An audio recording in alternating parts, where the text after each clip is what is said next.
Hi hello friends, நம்ம சேனலில் chicken biryani தான் எப்படி சூப்பராக நல்ல பொலன்னு செய்கிறதுன்னு பார்க்க போகிறோம்.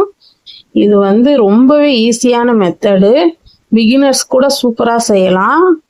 நான் சொல்கிற அளவுகளில் செஞ்சு பாருங்கள், ரொம்பவே சூப்பராக இருக்கும். உங்களுக்கு பார்த்தாலே தெரியும், அரிசி ஒன்று கூட உடையாமல் அவ்வளோ சூப்பராக வந்துருந்துச்சு. டேஸ்ட்டு ரொம்ப அட்டகாசமாக இருக்கும், நம்ம ஹோட்டலில் சாப்பிட்ற மாதிரியே இருக்கும்.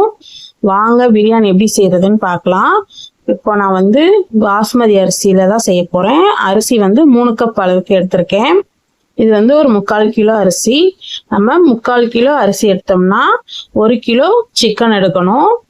இப்போ 1 கிலோ அரிசிக்கு நீங்க 1.25 கிலோ சிக்கன், 1/4 கிலோ எக்ஸ்ட்ராவே எடுத்துக்கோங்க. அப்பதான் பிரியாணி ரொம்ப டேஸ்டா இருக்கும். இப்போ இதை 2 வாட்டி கழுவிட்டு நம்ம ஊற வச்சுக்கலாம். இப்போ ஊற வச்சுட்டு நம்ம பிரியாணி செய்யற பாத்திரத்துல கரெக்டா ஒரு 200 ml அளவுக்கு எண்ணெய் ஊற்றிக்கோங்க. ஒரு 3 பிரியாணி இலை, ஒரு 4 துண்டு பட்டை, 4 கிராம்பு, 4 ஏலக்காய் சேர்த்துக்கோங்க. சேர்த்துட்டு ஒரு 300 கிராம் அளவுக்கு வெங்காயம் கட் பண்ணி வச்சிருக்கேன், அதையும் சேர்த்துட்டு நல்லா வதக்கிக்கலாம். இந்த வெங்காயம் நல்ல ப்ரௌனா வதங்கணும், அதான் ரொம்ப முக்கியம். நம்ம வெங்காயம் எவ்வளோ வதக்குறோமோ அவ்வளோக்கு அவ்வளோ பிரியாணி ரொம்ப டேஸ்டா வரும். இப்போ இது கொஞ்சம் வதங்கிருக்கு, இன்னும் நல்ல ப்ரௌனா வதங்கி வரணும், அந்த அளவுக்கு வதக்கிக்கோங்க. இப்போ பார்த்தீங்கன்னா தெரியும், நல்லா பொரிஞ்சு வெங்காயம் வதங்கி வந்திருக்கு. இந்த டைம்ல நம்ம புதினா கொத்தமல்லி நான் கட் பண்ணி வச்சிருக்கேன். இப்போ 1/4 கட்டு புதினா, 1/4 கட்டு கொத்தமல்லி கட் பண்ணி வச்சிருக்கேன், அதையும் சேர்த்துட்டு நல்லா வதக்கி விடுங்க. அப்படியே இந்த புதினா கொத்தமல்லி இந்த எண்ணெயில வதங்கும் போதே அவ்வளோ வாசனையா இருக்கும். இப்போ 1 டேபிள் ஸ்பூன் அளவுக்கு தனி மிளகாத்தூள், நீங்க வீட்டில் அரைச்ச தனி மிளகாத்தூள் சேர்த்தாலும் பரவாயில்ல, இல்லை சக்தியில சேர்த்துக்கோங்க, இல்லைன்னா ஆச்சியில சேர்த்துக்கோங்க. அதுதான் நல்ல நம்ம பிரியாணிக்கு கலர் கொடுக்கும். இது நல்ல எண்ணெயில வதங்கினதும் ஒரு 2 டேபிள் ஸ்பூன் அளவுக்கு இஞ்சி பூண்டு பேஸ்ட் சேர்த்துக்கோங்க. ரொம்ப இஞ்சி பூண்டு பேஸ்ட் போட்டாலும் பிரியாணி டேஸ்ட் நல்லா இருக்காது, ஒரு மாதிரி எரிச்சிட்டு இருக்கும். நான் சொன்ன அளவுகளில் நீங்க செஞ்சு பாருங்க, ரொம்ப சூப்பரா வரும்.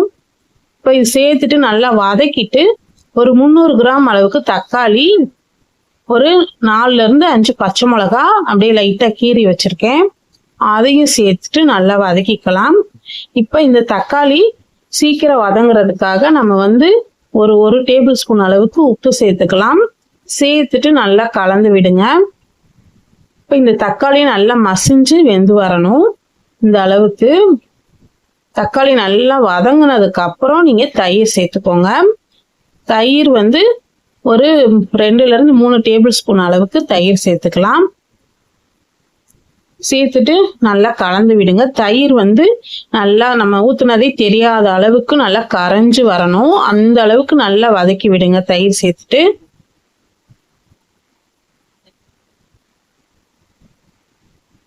இப்ப நம்ம தண்ணி சேர்த்துக்கலாம். இப்போ நம்ம இந்த கப்பால 3 கப் அளவுக்கு நம்ம அரிசி எடுத்தோம், அதே கப்பால 3 கப் அளவுக்கு நீங்க தண்ணி சேர்த்துக்கோங்க. எக்ஸ்ட்ராலாம் சேர்க்கக்கூடாது. கரெக்டா 3 கப் அரிசி எடுத்தீங்கன்னா 3 கப் தண்ணி, இதுவே 4 கப் எடுத்தீங்கன்னா 4 கப் தண்ணி, அந்த மெஷர்மெண்ட்ல சேர்த்துக்கோங்க.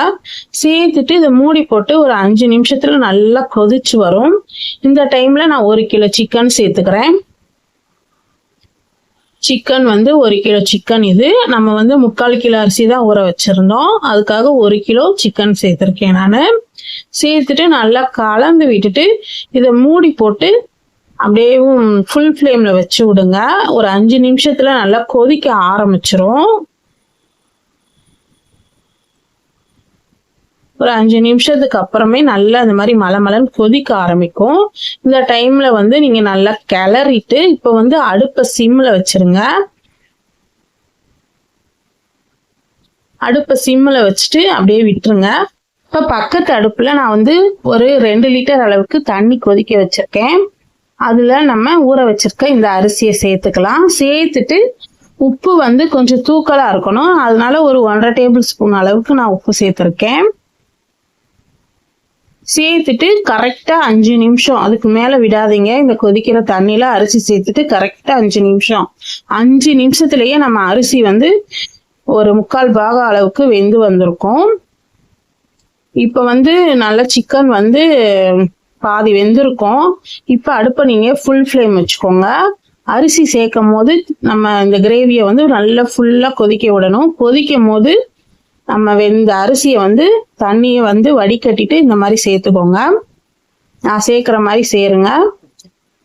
சேர்த்துட்டு நல்லா கலந்து விடுங்க. நம்ம எந்த கலரு எதுவுமே சேர்க்கவே இல்லை, கலர் ஃபுட் கலர் எதுவுமே சேர்க்கவே இல்லை. பாருங்க பிரியாணி எவ்வளோ கலராக சூப்பராக வந்திருக்குன்னு. இப்போ மூடி போட்டுட்டு தண்ணி உங்களுக்கு கம்மியாக இருக்க மாதிரி இருந்துச்சுன்னா நீங்கள் வந்து எக்ஸ்ட்ரா இன்னும் கொஞ்சம் நம்ம சோறு வேக வச்சோலாம் அந்த தண்ணியை ஊற்றிட்டு நீங்கள் வந்து வேக வச்சுக்கலாம்.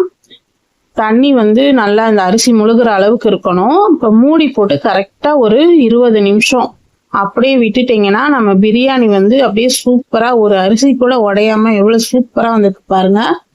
கண்டிப்பாக இந்த மெத்தடில் செஞ்சு பாருங்க. சிக்கன் பிரியாணி ரொம்ப டேஸ்ட்டாக நம்ம ஹோட்டலில் வாங்குற மாதிரியே இருக்கும்.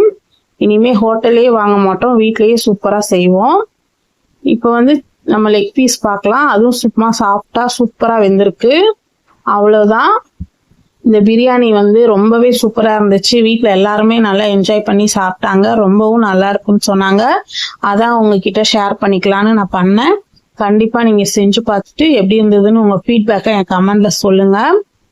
மறக்காமல் நம்ம சேனலை சப்ஸ்கிரைப் பண்ணிக்கோங்க. கூடவே பெல் ஐக்கானை கிளிக் பண்ணுங்கள். அப்போ தான் நான் போடுற வீடியோ எல்லாமே உங்களுக்கு நோட்டிஃபிகேஷனில் வரும். சப்ஸ்கிரைப் பண்ணுறவங்க நோட்டிஃபிகேஷனே ஆன் பண்ண மாட்டீங்க. ப்ளீஸ் நோட்டிஃபிகேஷனை ஆன் பண்ணுங்கள். இந்த பிரியாணிக்கு வந்து நம்ம எப்பயுமே வீட்டில் பிரியாணி செஞ்சால் சிக்கன் 65, முட்டை, ஆனியன் ரைத்தா, கத்திரிக்காய் இது எல்லாமே செய்வோம். அப்போ தான் வந்து நமக்கு வந்து ஒரு நல்ல ரெஸ்டாரண்ட்டில் சாப்பிட்ட ஃபீலிங் இருக்கும். அதனால நான் எல்லாமே தான் செஞ்சேன். நீங்களும் இதே மாதிரி செஞ்சு சாப்பிட்டு பாருங்கள். ரொம்பவே சூப்பராக இருக்கும். உங்கள் ஃப்ரெண்ட்ஸ் அண்ட் ஃபேமிலிக்கு மறக்காமல் ஷேர் பண்ணுங்கள். தேங்க்யூ.